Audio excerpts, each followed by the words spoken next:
Recording live from the E. Haley Memorial Studios, straight out of Elmont, Ontario, it's time for This Death Clock Has 60 Minutes, your one and only weekly Warmahordes news broadcast. It's 8 p.m. Wednesday night, the beers are cold, the news is fresh, and the death clock starts now.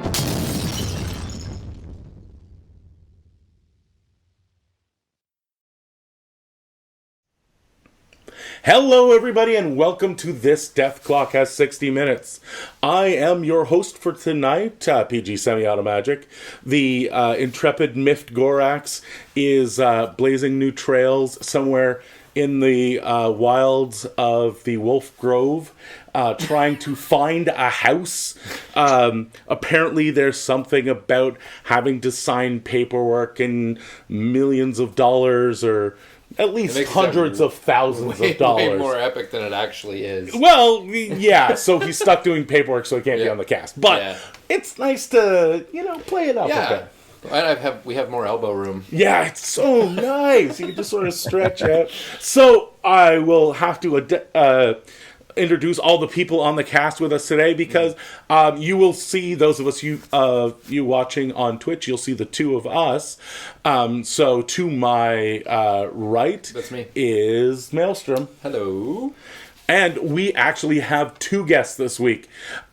We are very happy to have two people who are associated with Battle for Breath. That is coming up soon. So, first of all, we've got Fraser. He's doing a lot of the running. Good evening, everyone. Hey, Fraser. And, of course, we have the creator of the amazing Rathrok, Aaron. Hey, guys.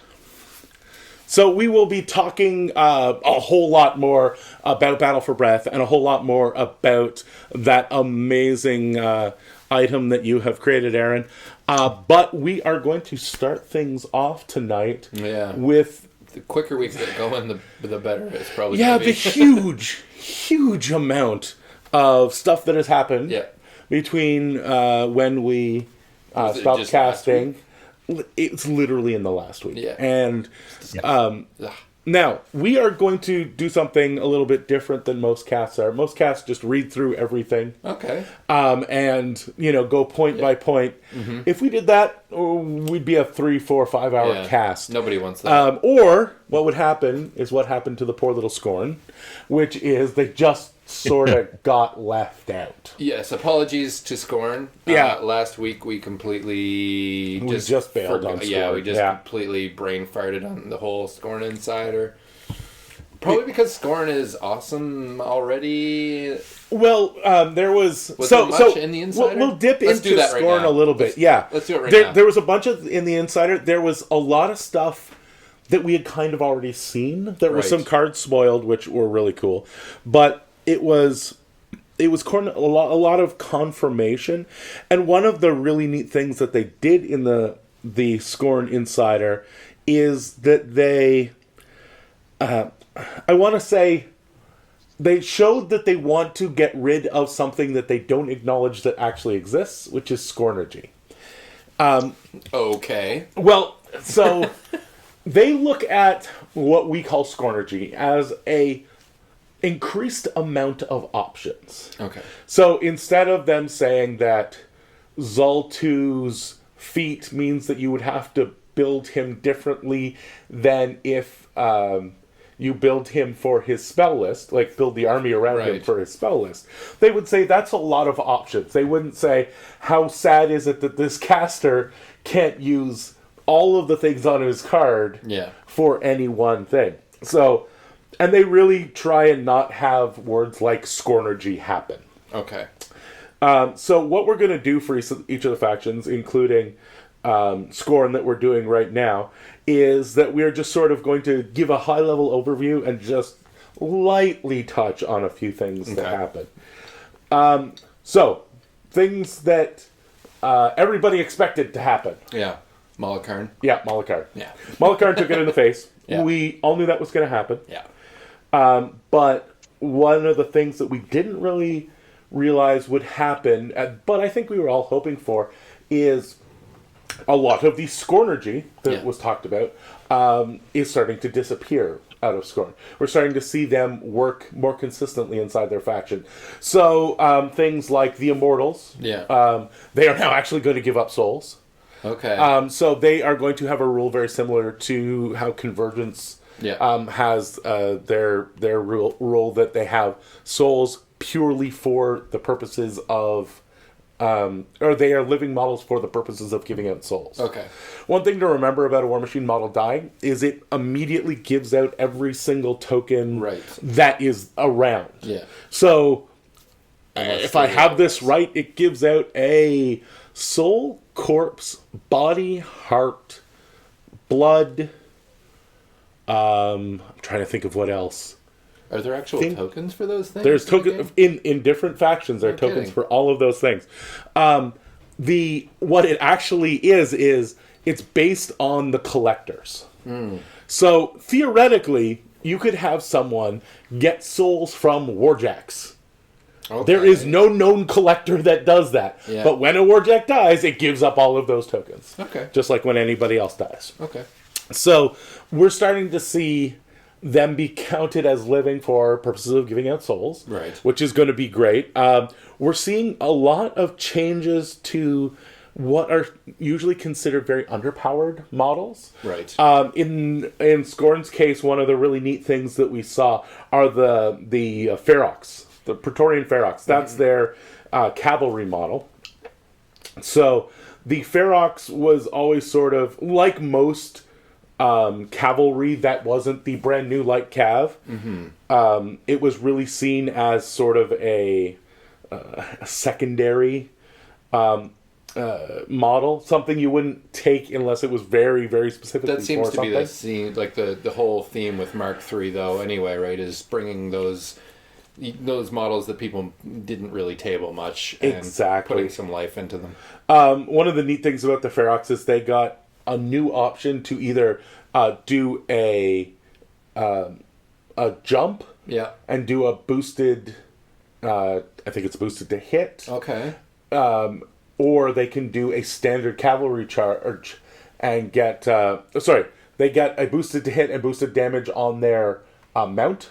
Okay. So you get a boosted POW 12. Nice. Or they can use the standard cavalry rules and get a boosted to hit and boosted on their weapon. Okay. So it's one of those things where you don't have this problem where sometimes you can't get to somebody, where that place suddenly makes them better. The other really big thing we should probably touch on are the changes to the Agonizer, which is something that also holds true over, I'm thinking, a lot of factions, where solos are changing relatively drastically.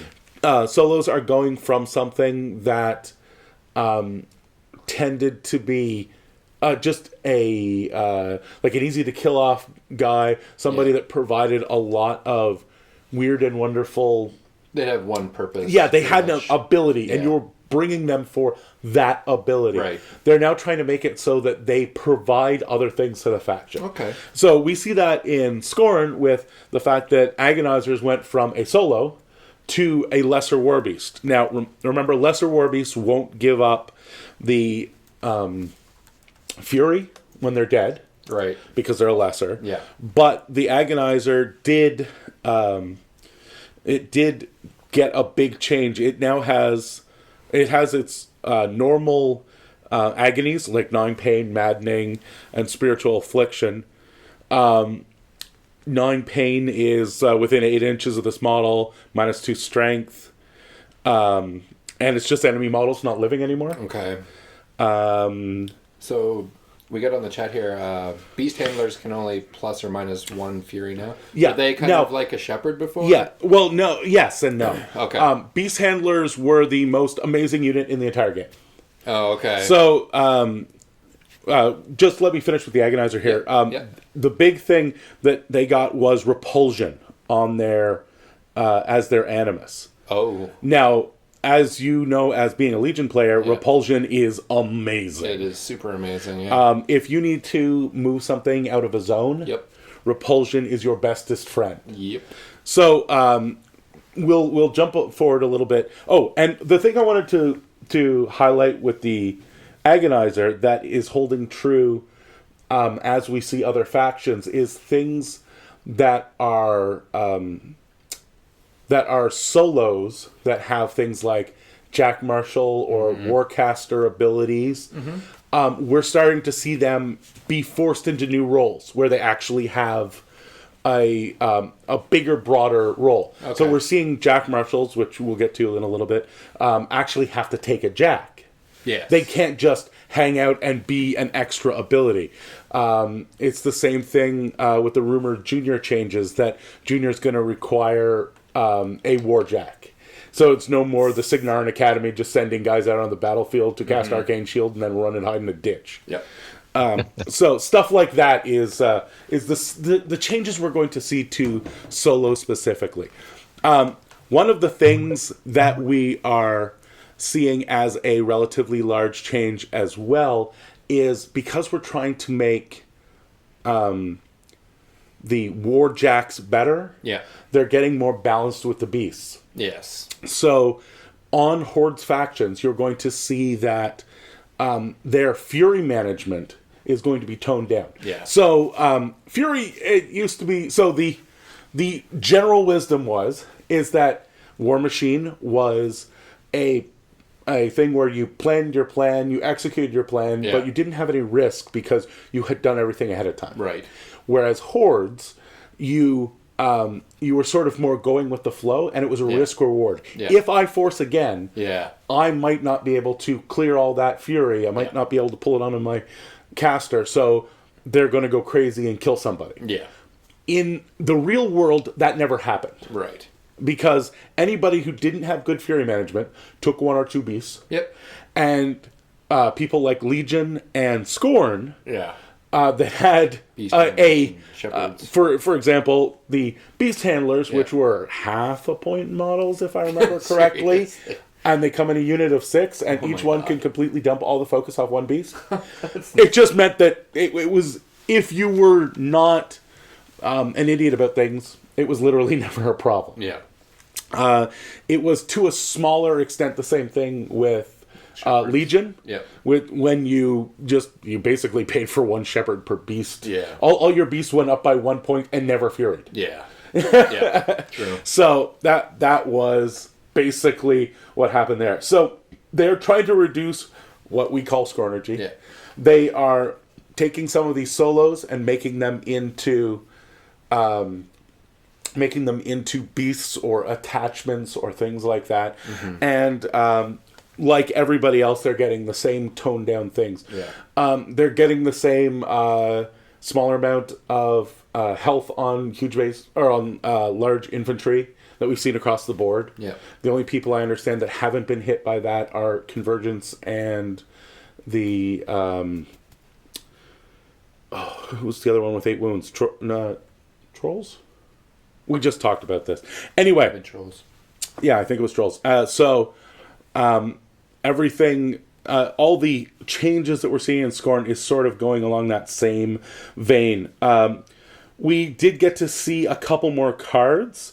We did see Mordekar, who has some really neat stuff. It's Kador.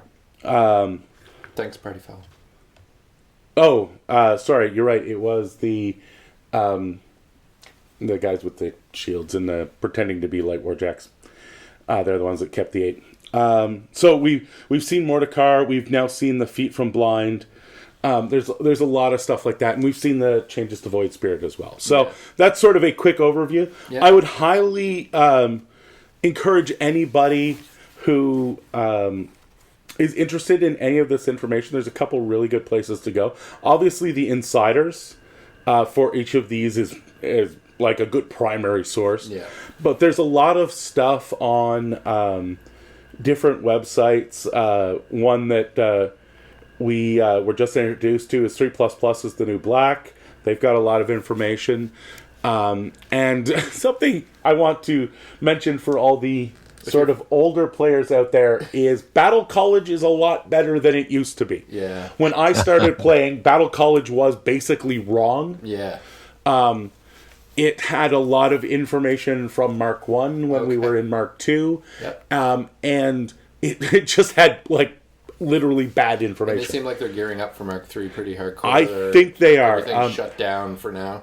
They're really trying to have it so it's not bad. Yeah. And that's kind of a huge thing. Yeah, we really do. Yeah. So we're going to move on from that. Yeah. Because we're already like 16 minutes in, and that was one scoring thing. Yeah. So, the stuff that we saw since last week, we saw the Convergence Insider. Mm-hmm. The Convergence Insider is really, really easy. Nothing changed. Yeah. Why would it? Well, I shouldn't say nothing changed. Yeah. There is one new feat we found out about, which is Aurora's feat, which basically gives everybody flight, because giving them just Pathfinder was kind of silly. Because we all needed flying infantry. And their biggest, I would call it their biggest boost to their power level is literally the fact that they didn't change and everybody else did. Yeah. So we had reiterated how focus allocation is going to work in Convergence. Okay. We were told that the corollary didn't change. Yep. And a lot of people were kind of annoyed by that. Because the corollary basically makes it so that your Convergence casters never have to cast anything. Yep. Yep. Or never have to put any fury into their, or focus into their warjacks. The corollary just does it. Yep. But other than that, the fact that they stayed the same was amazing. Yeah. They kept their 8 boxes. They kept basically their everything. Which makes Convergence, I think, a really, really strong faction. Well, Convergence isn't that old of a faction, right? No, it is a brand new faction. How old is Convergence? Has it been 2 around? years, Okay, so they've been planning Mark III for a lot longer 3 years, right? So Convergence is probably it was. I'm sure. I'm sure it was process. created with that in mind. Yeah, but it would have been so easy for them to take away all the things that they took away from everybody else. Yep. So easy for the robots to drop from 8 to 5, stuff like that. Yeah. The one thing that we did see, and this is just a rules change, it's not specifically a Convergence nerf, but it does hurt Convergence, is the new bringing back from the dead mechanics. Because the bringing back from the dead mechanics all say that you cannot make an attack action on the turn you come back, and they have to be completely with it. Yeah. And that's, that was always going to happen. Of a lot of things. Yeah, well, and that happened to everybody. Yeah. Some people, it was already that way, and other people, that's a new thing for them. Yeah. And it happened to Convergence, but, I mean, other than that, that wasn't a change to Convergence, that was a change to War Machine as a whole. Right. So, it's not really a big deal. So, Convergence, basically the same. The next day, we had a really neat little look at how the art and sculpt shows up for a new cast. Agathia, right? Yeah, shows up for a new caster. Yeah. And that was just a really great visual thing. Yep. Very cool. And it was just a good, neat look at it. And we actually, later on, because No Quarter has just been shipped to those people who subscribe, we've actually now seen all of Aggie's card. Yep. And that is kind of awesome. So, the next one we got, after we all sort of had a weekend to recover from that stuff, was Jack Marshalls. Now, Jack Marshalls have been one of those things that I would say if you've been playing for less than a year, you've probably never used a Jack Marshall. Yeah, and I don't play War Machine, so I've been playing a year and never actually used a War Machine faction, so I have no idea. Have you ever faced a Jack Marshall? No. Yeah, so that gives you an idea of how common they are. Okay. There are a very few people who currently used them to their full effect. I would say things like the Arcane Tempest Gun Mages, because they're able to pass on their different shots to the Jack.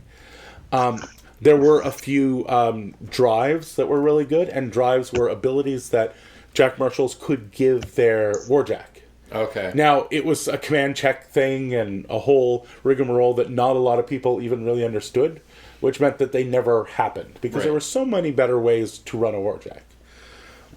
They have basically changed Jack Marshalls to be much more fluffy, for want of a better word. They no longer grant one what we used to call pseudo-focus. They now have specific abilities. And as I tell the people when I'm running a demo, if you think of warjacks as about sort of the same intelligence level as a dog, you won't go too far wrong. Yeah. They can be commanded. You say, hey, go that way, pick up that box, put it over there, whatever. And they're able to do commands like that. Mm-hmm. So basically what we've gotten for Jack Marshals are their list of commands that they can give a Jack. So those commands are Crush, Hurry, Strike True, and Take Aim. Crush is basically an additional melee attack, and it gets +2 on all melee damage rolls during its activation. Hurry gives you the run, charge, or make a power attack, and it gets +2 on its charge attack rolls and slam rolls. So it basically has the cavalry charge now. Yeah. Strike True, which is basically +2 to attack on its activation. Yeah.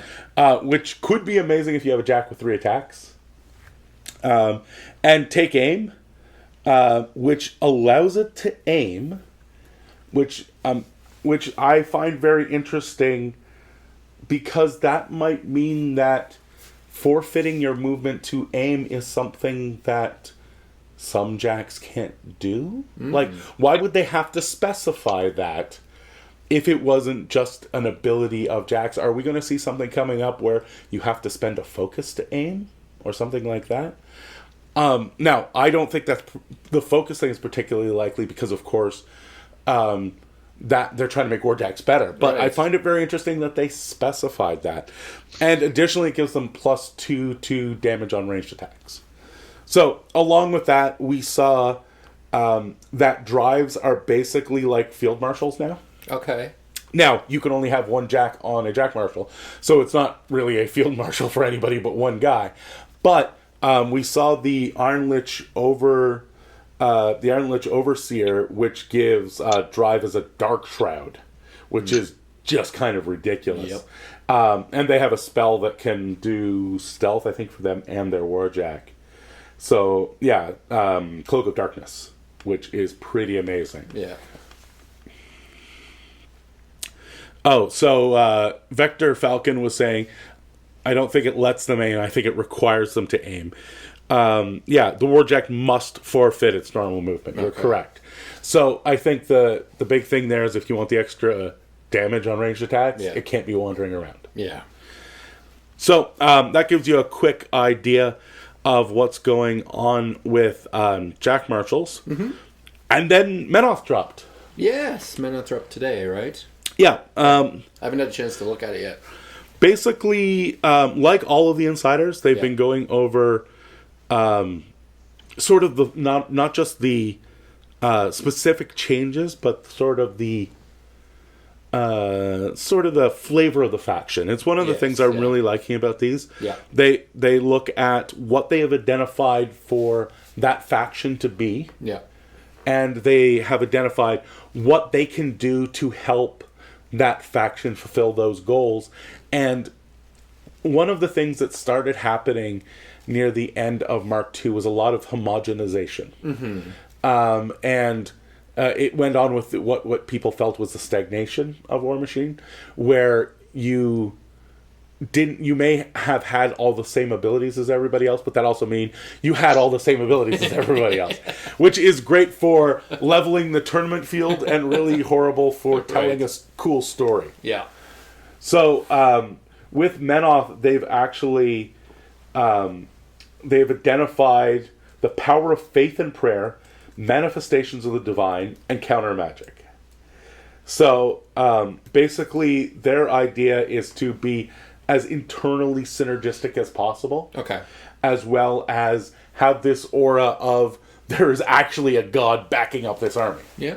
Whereas you might argue that Torok is at least as powerful as most of the gods that we see in this setting. Mm-hmm.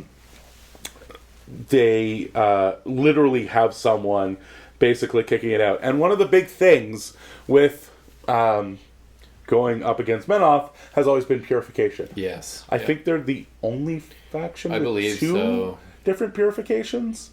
Yeah. And now they're the only faction with purification. Allowed to use purification. Yeah. Now, some might argue that Doomy got just literally better purification. Yeah. Which, You're here. Yeah, I think is great because that's sort of that feels like a very doomy trick to me. Yep. Yeah. But Sounds doomy. Yeah, exactly. But having purification in faction is really great. It means that they're still going to have that ability to clean everything off and sort of get at the base level attacks. Yeah.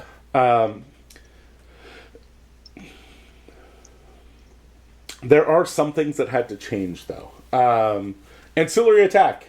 Yes. So we now know that rate of fire just means you can shoot that many times. Right. So when we started seeing jacks with a rate of fire 3 in the faction, there are a lot of people who immediately jumped to the conclusion that we have seen borne out today, which is ancillary attack had to go. Yeah. Because basically, even in Mark II, you were almost literally for the couple of points of that guy just getting another shot with your range jack, which was great, but not really something that was easy to balance around. Yeah. And it's one of the reasons they took it out. Yeah.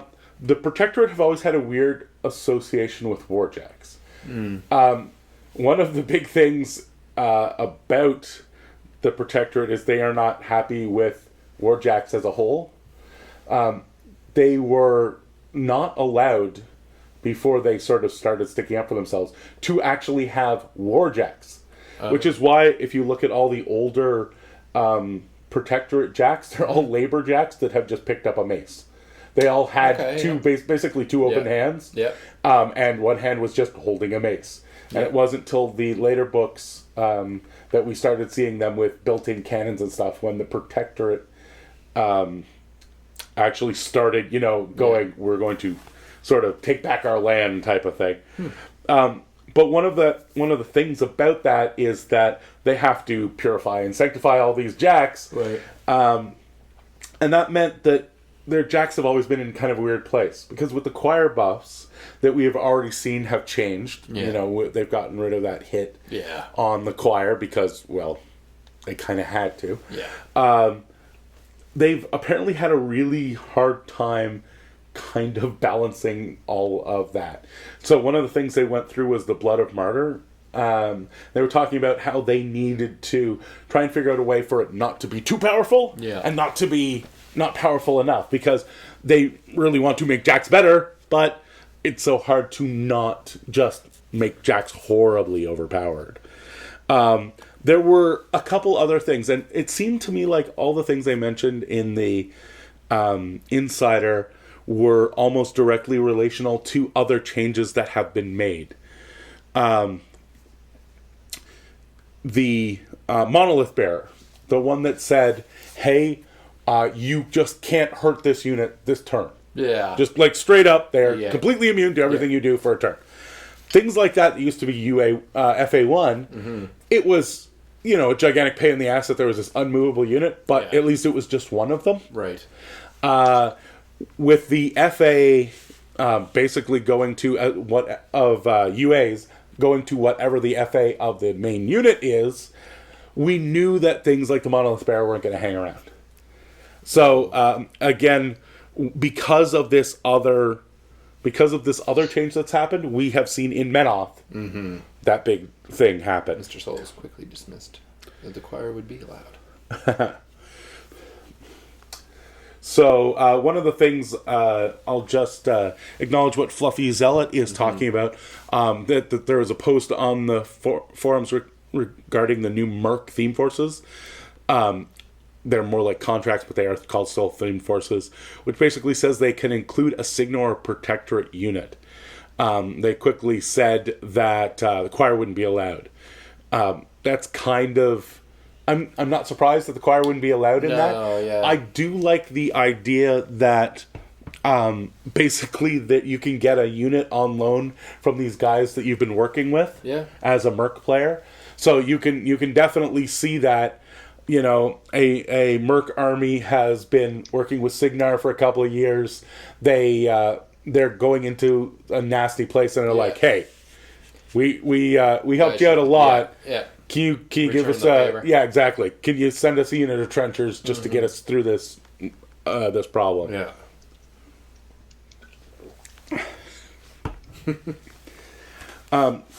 So we've really seen, so going back to Menoth, so we've really seen Menoth sort of come into its own as a faction, and most of the changes we're seeing in them are to give their fluff more meaning and to bring them in line with all the other changes that are being made. Yep. So again, we will highly encourage people to either listen to one of a million other podcasts who are literally just going to read this page out to you. Yep. Or, as always, I always say, go to primary sources. Yep. Check the Insider yourself. Yep. There's a lot of great stuff, and this is the closest we will get to trying to find out what these people were thinking. Yeah. Because I don't know if you ever frequented the forums before the beginning of all these Mark III spoilers. Mm-hmm. Yep. They never answered why. Yeah. They would answer how. Yep. They would answer how an interaction worked. They would answer all those things. Right. It was never why. Yeah. Why was not something that anybody was willing to pontificate on. Yeah. And I think this is one of the most amazing things we can hear, because it says to us, oh, they are making this change not because somebody loves Menoth, and so they're buffing Menoth. No, we see, these particular models are changing in this way because of fluff or because of this other buff. And I think, which is awesome. Yeah, I think it's a really, really neat thing that we haven't seen up until now. Yeah. And I think that's really great. So, the other big thing that happened today is that people started getting their no quarters. Now, for those of you who may be new to the whole War Machine thing, No Quarter magazine is a, I would say, probably monthly magazine. Is it monthly? Yeah, it's pretty much monthly. Okay. Or every 2 months, I think, sorry. It was bi-monthly, yeah. Yeah, bi-monthly. That Privateer Press puts out, and it's for all of their games, but obviously right now with Mark III coming, it's a lot of War Machine stuff. Heavily War Machine focused, yeah. And there's a couple different ways to get it. You can pick it up at your local game store. Yep. If your game store is also a comic book store, you can do what I do and just have a pull list where they throw one in your box every time it comes out, and you can just go and pick it up whenever. Nice. They also, you can get it digitally, or you can get it delivered. And one of the things, because of the vagaries of various postal systems, they have to send out the mailing ones a little early, which means that the guys in Seattle down the street from them tend to get it right away. So what that means is, because that information is not like a spoiler or something, that's right. We get to see those right away. Yeah. So, I've been basically ignoring our guests here. Now, Fraser, you've taken a look. Yeah, I know. I am so bad. Unlike Myth Gorax, I'm really bad at involving people. Yeah, you'll just so go I and basically go sat here and talked for half an hour. Yeah, I try to get a word in here and there. Yeah. Don't be afraid to fight for your words, gentlemen. Yes, exactly. So what I thought I might do is, Fraser, throw it at you for the top one on the 3+ is the new black. I would assume you had the page open. Give me a second. So the first one, we're looking at Circle. Yes. Is there anything that's jumped out at you about Circle? I mean, we've got a new caster. And I should preface this as I'm still a relatively new player to the game. I've been playing on and off for about 2 years, but really maybe in the last 6 months when I've only started playing it, even that hasn't been excessively. So I have only played Circle a few times. So one thing that jumped out, and I wasn't sure if this was new or if this was something that was already there. The Gorax has Primal as his Animus. Is that new, or is that something he's always had? I don't know. Primal if you guys can... Yeah, that is sort of his always trademark thing. Yeah, his trademark trick. Okay, so I wasn't sure, but the thing that I thought was really kind of cool was the Animus on the Wild Argus, which is the Doppler bark. which basically reduces the def down to whoever's within 2 inches of them down to 5, and they can't run or charge or do any power attacks. Which that to me sounds like it'd be lots of fun getting that close to a caster and just shooting it up, sort of run it up and then do what you can. Yeah. The interesting thing about the Wild Argus was, as I think Aaron was about to point out there, you got to get in a little bit louder there, Aaron, was that it used to actually be a ranged weapon. As opposed to a 2 inches within spellcaster. It basically did the same thing. Except for, I don't recall, it didn't, Aaron, it didn't have the run, charge, or slam condition, did it? Well, I could tell you if I played them, but nobody ever played them. I think that's about to change. Yeah, well, in the battle box, I can remember Doppler bark being used on me occasionally on assassination runs. Okay. But I know for a fact that it was a cone, and it was not... it was not this 2 inches animus, which is great. So we also have an entire new caster here, Tanith the Feral Song. What do you think of Tanith, Fraser? I know. Actually, pass this over to Aaron since he's the circle player. I like her, but I've been concentrating a bit more heavily on the Retribution caster. Not to jump ahead on you guys.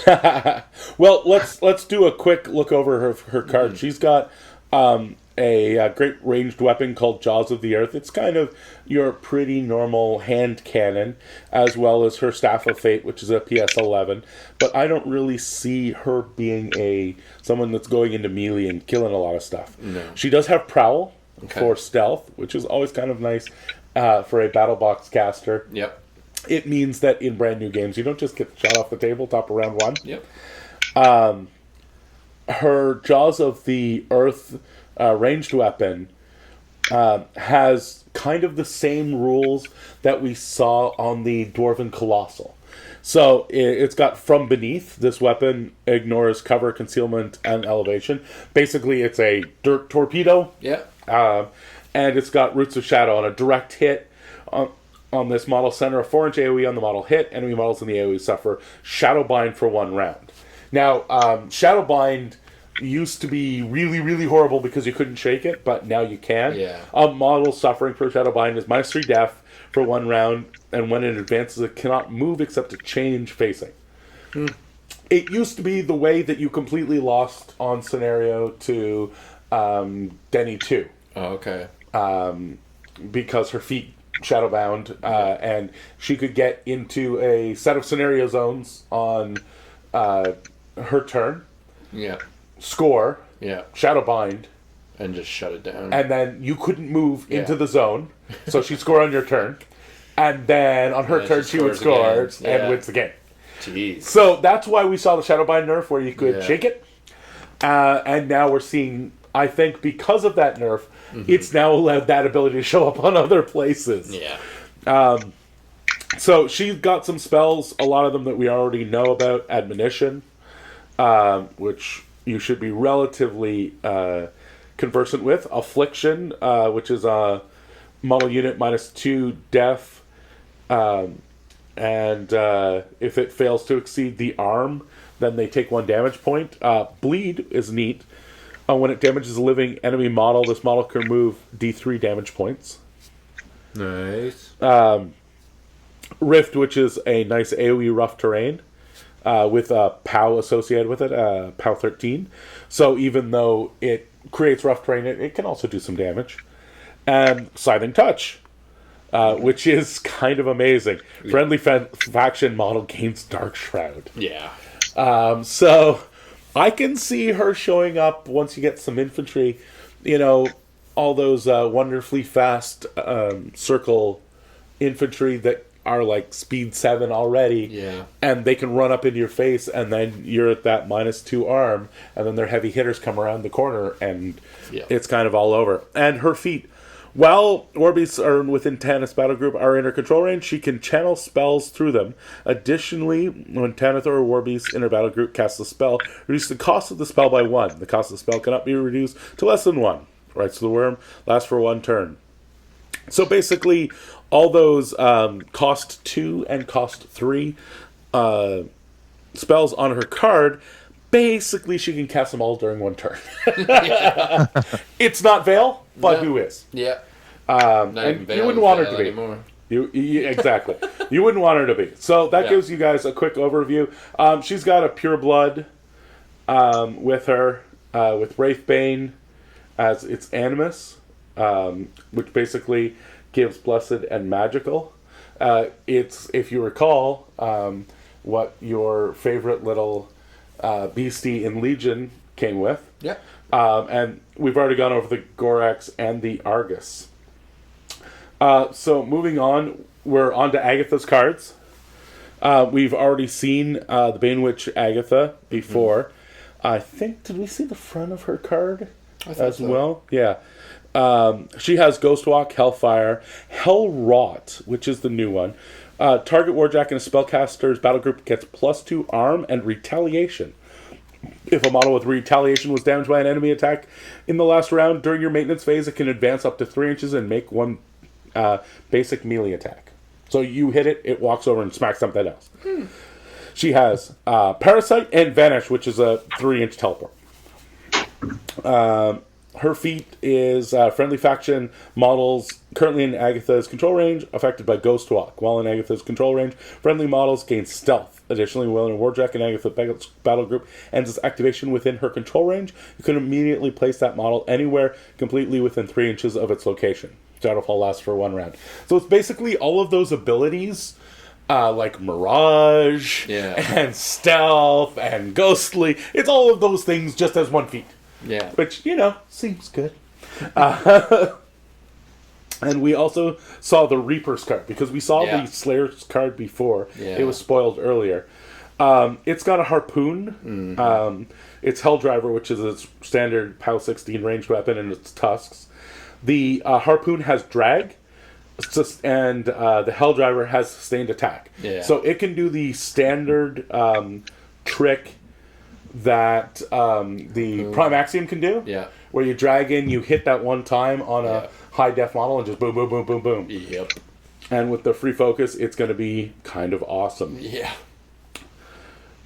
So let's actually skip forward to the Ret card that we've seen, because you were talking, Aaron, about how much you were focused on her. So Miss Syra 2016. What do you think of Magister Helena? Miss Shail. Oh, Miss Shail 2016. Sorry. I like it. It's kind of an alternative to Ron. Some of those movement shenanigans and the repairing all of her warjacks on her feet and making crippled systems ignored are just awesome. I cannot wait to throw that on the table Saturday night at Lock and Load. Oh, that is all going to be so amazing. That hall is going to smell like super glue and instant activator. Yeah, we here in Ottawa are actually running a Battle Box tournament on the 12/01 on June 29th. Yeah. So we're basically going to have the same thing happening. Nice. So let's take this over to Fraser. Can you tell me something about this new Troll Blood Runeshaper caster? I can. I can tell you where half of Doomy 3's feet went to. But he got a little bit better. I mean, if as everyone knows, Doomy 3's feet has lost the enemy models reduce 1 die when they're doing their roll. So Ragnar Sky Splitters picked it up, but it actually applies to all friendly faction models, not just the battle groups. So it makes it you can be a little bit more aggressive and get your guys up there a little bit and pop that feed on early. So that's good. The other thing we liked was the Pulverizer, where you're getting +2 strength to the melee weapons and beat back. So you imagine giving a dire like a Mauler or the Earthborn a +2 strength plus then the beat back to be able to follow up. So that's fantastic. So he's got some nice stuff. I'm excited to get him on the table. So I think what we're going to do, we are rapidly running our time out here. So I think what we're going to do is we're going to save the rest of these battle boxes for next week. Yep. Because there's so much information, we just can't. Yeah. Well, as I said, we were going to skim over things. Yep. And we will be doing the rest of the battle boxes plus all the more things that come out between then and now. Right. But what I want to do right now is I want to shift it over to the reason that we have these lovely people on the podcast and why they just showed up for 45 minutes to listen to me talk. Yep. So what I want to do is I want to start off with Fraser, and I want to get you to give us a little primer on what this Battle for Breath thing really is.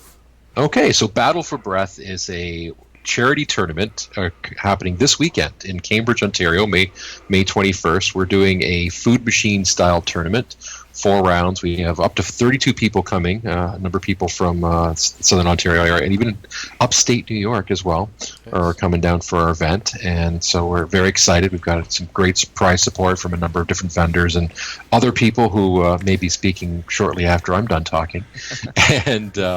And so we're doing that event, and in addition, all the proceeds are going towards cystic fibrosis. So we're working with Cystic Fibrosis Canada for this event, and in addition to the local event, one of the ways to sort of help raise awareness and do some fundraising, we've actually created a raffle where anyone in the world can enter. So the idea is that if someone makes a donation to the Battle for Breath CF page, they can enter into a raffle. We've got 10 different prizes that are available, and it's not limited to just showing up at the event. Anyone in the world can enter this, and I think it's because of our approach that the kind gentleman on the phone, Aaron, had donated one of the key pieces to our raffle. So let's go over that key piece, Aaron. So something amazing has showed up in the mail for Fraser to be able to give away. So what is this thing that you have made? That is a almost scale version of Rathrok. Chromac 2's axe and Madrak's axe. They kind of share it from time to time. Go ahead. I was just going to say, so you have created a full-sized, or almost full-size, as you said, Rathrok. Now, if you guys haven't already seen pictures of it, I would say go to the Moose Machine Facebook page, go to the Battle for Breath Facebook page. There are lots of pictures of it up there. Or you can just hang around. At the end of the cast, we'll be running the Battle for Breath advertisement, and you can see it up on screen. It looks amazing. So, what prompted you to make a Rathrok? Well, there's some background information on that. So I talk a lot with Removed from Play guys for hosts back in Seattle, and I get inspired to make things that I don't know, I guess just seem like they need to get made. At one point, one of the hosts, Emmanuel Class, said he wanted a flag at conventions so that people could see him all around, and I knew he was heavy into Menoth. So I took it upon myself to build Resnick 2's spear Verdict into a flag and a banner that had RFP on it, and sent that to him. And I had so much fun building it and seeing his reaction that I just started to build more stuff. I built a Legion symbol that lit up for Charles Aerosmith. It's like 2 feet tall. Pretty awesome thing itself. And had gotten through a couple of different trades, a poster for one of our Convergence players on the RFP cast, Timothy Black, and then that left Goris, and he plays Trolls, and that was right around the time that the 10-year Hordes box came out, and I'm a sensitive kind of person, and I felt bad that his axe was taken from him because he loves Madrak. Oh yes. So I started formulating plans and trying to figure out how I could build this thing, and very shortly on, I decided I was going to build 2 of them, with the intent that I would give one away somewhere. I didn't know where, but that came in the form of 4 new gamers and Fraser Belfour and his Battle for Breath, and donated it to that. That's amazing. The weapon itself is amazing. What type of construction materials and what did you make an axe like that out of? I assume it's not a giant lump of metal that none of us can actually lift. It's almost unliftable. No, it's actually really light. I make it out of MDF, but it's a special kind of MDF. Having a background in construction and cabinetry, things like that, I know some lightweight materials. And there's an MDF that is called ultralight that weighs almost half of regular MDF, which is really good. So most of the axe, any carved pieces are MDF, and the shaft is just a stick of poplar with various pieces of wood carved and attached and screwed on, and you could kill a guy with it. Seriously. Wow. It's so often that we hear about weapons like this being made out of foam and warbler and stuff like that. Yeah. It's really neat to hear that that's actually basically a carved piece of wood. It's kind of nice. I was going to say it's kind of nice to have some weight to it. It feels more authentic, I guess. That's my preferred medium. It's what I know how to work with. If I knew how to work with something else, I might be a jeweler or something.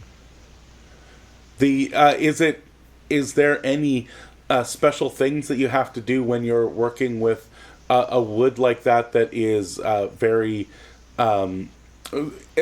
engineered to be so light?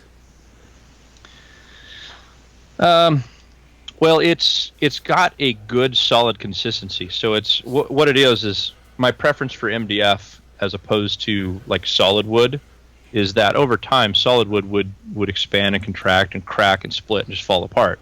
MDF will never do that.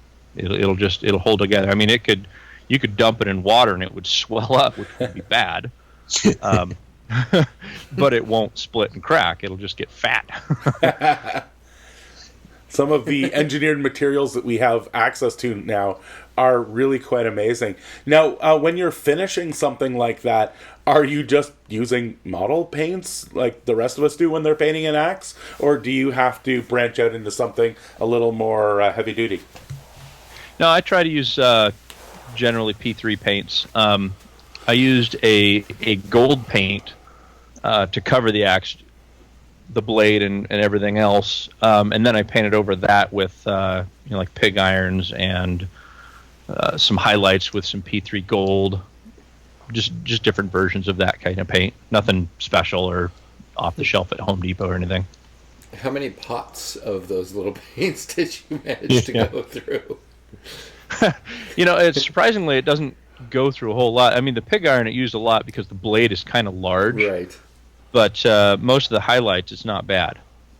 Wow. Now, yeah. I may have seen something you posted, Kadoran.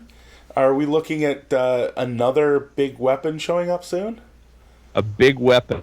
I am currently, I am currently finishing 2 thermal blades for Imperatus. Oh, wow, nice. For Imperatus, I saw some progress pictures of those. They look amazing so far. Oh yeah, it's fantastic. Yeah, that's what I would call my level up piece. When you play a game or you're working on something and you feel like you've done a better job, the thermal blades are ridiculously better. I cannot wait to have those done. Currently, I'm well ahead of schedule to have those at lock and load with me. So if you're there, come on by, take a pose, give me your angry face, and I'll take a picture for you. That is awesome. But Kadoran, yes, I am making what I would consider also near full size Lola. Wow, and that should be amazing. Yeah, it's going to finish out at about 7 feet tall. Oh my god! Wow, and it's going to weigh ridiculous. I just cut out the pieces for the blade today, and the blade itself is like 18.5 inches wide and 30 inches tall.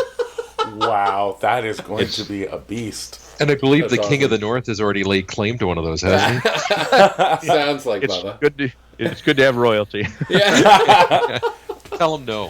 Favor of the king. Yes. the king's favor shall be upon you. Yes.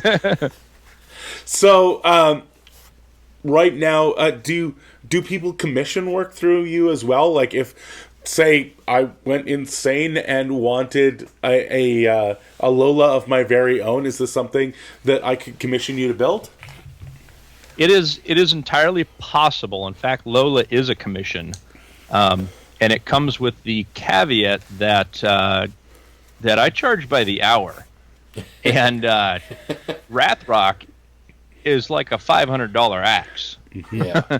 Just with all the time that puts into it, you put into it. So Yep. I tell people, it's like, listen, if you want something, you got to understand that this might be $500. Do you want to pay that much money? Because I don't feel good making something and then surprising you and saying, by the way, this is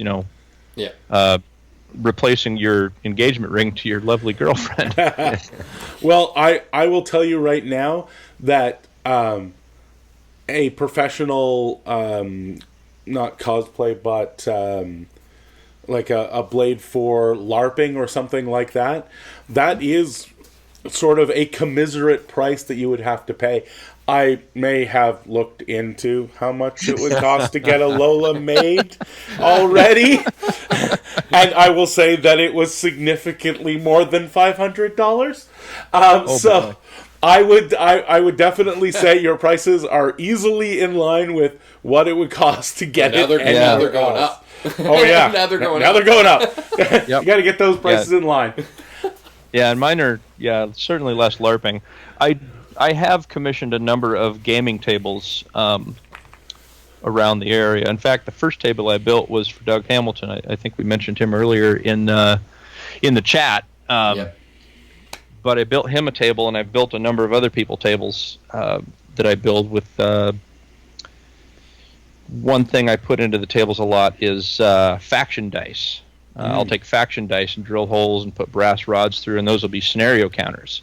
So you can sit there and, I go up 2 and slide 2 dice. But that's generally been the commission up until now. Amazing. I saw the Hordes one, or was it a Minions one you created, like almost one for the Gators? Yeah. My friend Lance, I commissioned. He's my friend, so I build him stuff. Is there a place we can see pictures of these? I can send you pictures, absolutely. That's awesome. Well, yeah, if you send us pictures, we'll get those up on... We'd love to post them. Yeah, get those up on the Moose Machine page so everybody sure. can see these beautiful things you're creating. Yeah.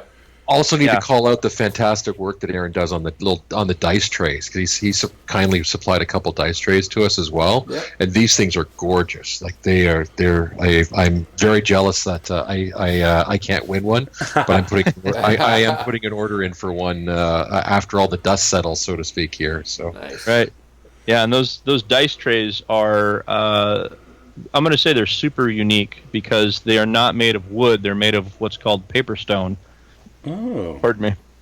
Paper stone, or specifically Rich Light, which is a paper product that's squeezed together and epoxied so hard that it's almost like cutting aluminum on a saw blade. It really destroys things, and it's super heavy. It comes in sheets, 4x8 sheets, like a sheet of plywood would, but the sheet of Rich Light is $900. Wow. So those are not going to go sliding around the table when you try and throw some dice at them.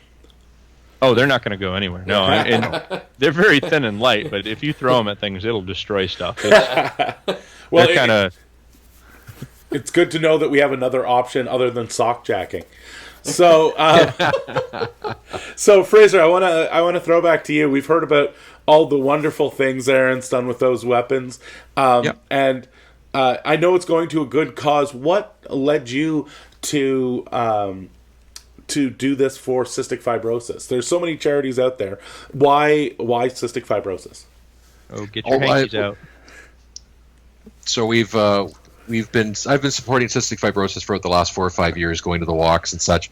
Primarily because my youngest daughter, she has cystic fibrosis, but we had done some charity work with them before. My parents, ironically enough, had supported cystic fibrosis as long as I can remember with them as well. So we've done just regular fundraising, but I thought this was an interesting way to engage myself in a hobby and in the community, which I've seen do great things and be able to come together and be able to provide like donations and charity events and just get everything together. And it was sort of the best of both worlds. I'm so looking forward to on Saturday, where not only do I get to support the charity that I love, but I also get to hang out with a bunch of people playing a game I love as well. So it was sort of the merging of two worlds that made so much sense to me, and it's been lots of fun. And hopefully this will be the first of multiple year events. Well, that is amazing, and we wish you all the luck. So we're just about to get finished up here. We're just about to slap that death clock down, but I want everybody out there to get your money out, because what's going to happen now is Fraser is going to give us the lowdown. So if you had to pick 3 prizes that had, say, the least amount of tickets with the best chances of us winning something, what should we be throwing our money at? Number 1, the Scar bust that kindly donated by Aaron here. Aaron represents about a quarter of the prize support on this thing. So that would be the one right now. The next one up would be the numbers. I'm looking at the numbers. Remember what the prize is. The Scorn token set. This was kindly donated by the guys at Frozen Forge over in Europe. This is a 480-piece token set for Scorn. Wow. That retails for like 130 Canadian. That one's got the next best odds. Followed by number 4, which is the 2-player Minoth starter box set painted by me. If people don't want it painted by me, that's okay, but it'll be painted by me to your colors that you want.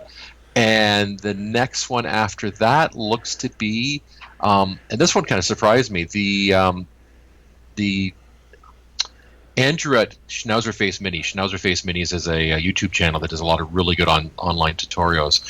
Andrew has kindly donated a Earthborn Dire Troll that he painted.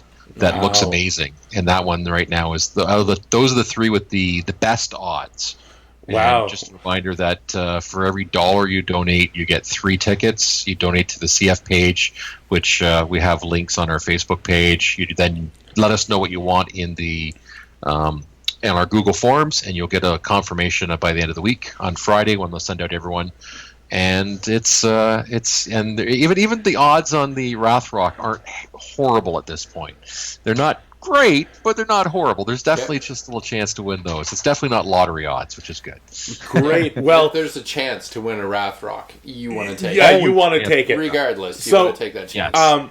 As you guys know, if you're watching in the chat, you already know what we do, and you have a couple of days to do things. We will have this up first thing in the morning like we normally do. So if you're listening on your podcast and it is before Saturday, get out there, get that money, get that tickets, and win some amazing prizes because there's some amazing stuff. And if you guys are local, please get down there and participate. Yeah. It should be an amazing. It should be an amazing time, and I think we're all looking forward to it. Yeah. So I'm going to give everybody one last chance. Pimp your channel, pimp your stuff. So Maelstrom. Yes. Any last words? No. Get out there and support Battle for Breath. It's an awesome cause, and it's really inspiring to see the way the whole community is coming together for this. It's pretty fantastic. So get out there, support. Aaron, any last words? Yeah, I would say that if any listeners run podcasts or have access to their own podcast, if they could pimp this as well, that would be awesome. Yeah, it's for a good cause. Yeah, and Fraser, anything left?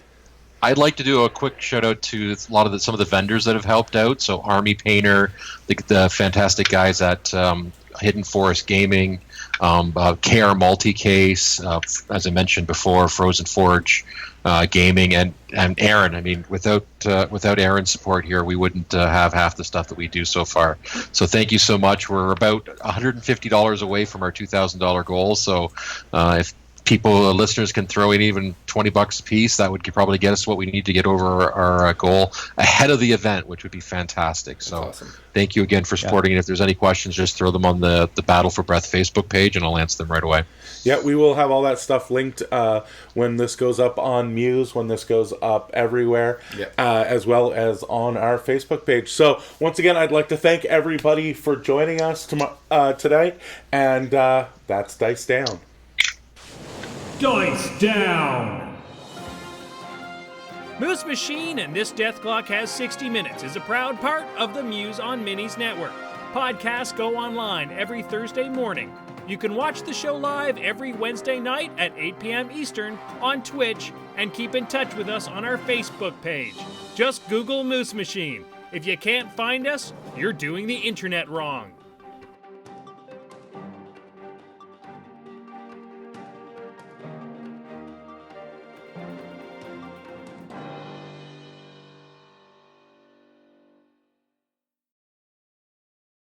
Battle for Breath, a War Machine and Hordes tournament in support of cystic fibrosis. Saturday, May 21st, Cambridge, Ontario. War Machine charity tournament. We've got rules.